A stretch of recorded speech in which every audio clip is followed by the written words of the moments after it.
नमस्कार दोस्तों, मैं आपका साथी डॉक्टर प्रदीप कुमार आपके सामने हाजिर हुआ हूँ अपनी कविता रचना सुनाने के लिए। लिखी थी मैंने 10 मई सन 2021 में 440 वोल्ट की यह कविता, जिसका सीरियल नंबर 440 है और कविता का शीर्षक है षड्यंत्र रचा है।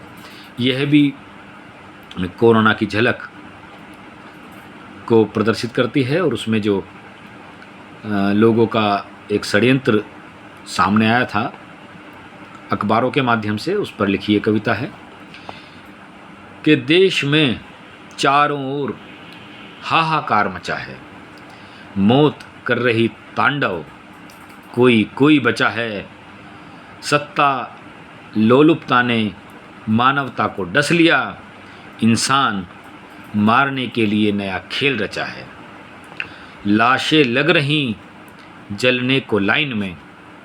ऐसा भी समय आ गया था कि कोरोना से इतनी ज़्यादा मृत्यु हो गई थी कि शमशान में लोगों को जलाने के लिए जगह नहीं बची थी और शमशान में भी टोकन लेना पड़ता था लाश को सड़क पे लिटाकर, और उसमें भी नंबर मिलते थे 10, 20, 30, 40, 50 ऐसे नंबर कि लाशें लग रही हैं जलने को लाइन में। कैसा ये ईश्वर हमारा भाग्य लिखा है। सड़कों पर हैं नए कब्रिस्तान बन रहे, मुझको नहीं कुदरत तेरा ये खेल जचा है। और अंगों को अस्पतालों में नोच रहे गिद्ध, और जिनको डॉक्टरों ने अपने ही आप डसा है। कि ये भी अखबार में आया था कि कई अस्पतालों में मरीजों को कोरोना के नाम पे मारा गया और उनके अंगों को निकाल लिया गया।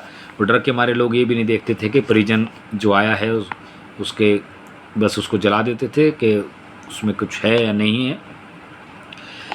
और ऑक्सीजन की भी इतनी कमी हो गई थी कि हवा को बेचने पर चल रही है ब्लैक, और प्रकृति की कीमत का पता आज चला है। और दवाइयाँ मुँह मांगी कीमत पर भी नहीं हैं, जैसे नचा रहे इंसान को वैसे ही नचा है। और संवेदनाओं का अपनी गला घोंट लिया है, अपनों से कतराना ही अब यही अच्छा है। सब एक दूसरे से के टच होंगे, संपर्क में आएंगे तो कोरोना की चपेट में आ जाएंगे। सब एक दूसरे से बचते थे, समय समय पर हाथों को धोते थे, सैनिटाइज करते थे, और लाश को ऐसे पैक करके भेजते थे अस्पताल वाले कि जैसे पॉली पैक करके सील बंद गिफ्ट पैक हो, और लोग उसको ऐसे ही जला देते थे डर के मारे कि भाई हमें इन्फेक्शन ना हो जाए। कि किसको जला रहे हैं परिजन ही हैं ये जानते नहीं, किसको जला रहे हैं परिजन ये जानते नहीं। कौन माँ कौन बाप कौन चचा है, मरे हुए को नहीं मिल रहे अब कांधे। मौत का ऐसा ही यहाँ कोहराम मचा है, और अपने ही कतरा रहे हाथ लगाने से भी, और मास्क सैनिटाइज़र ही बस विकल्प बचा है।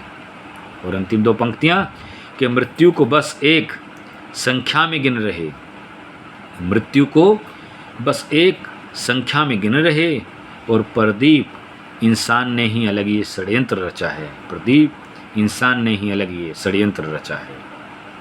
चलिए दोस्तों, हम उम्मीद करते हैं कि इस तरह का समय वापस कभी ना आए और सब कुछ अच्छा सा चलता रहे, इसी उम्मीद के साथ। नमस्कार, थैंक यू, शुक्रिया, धन्यवाद।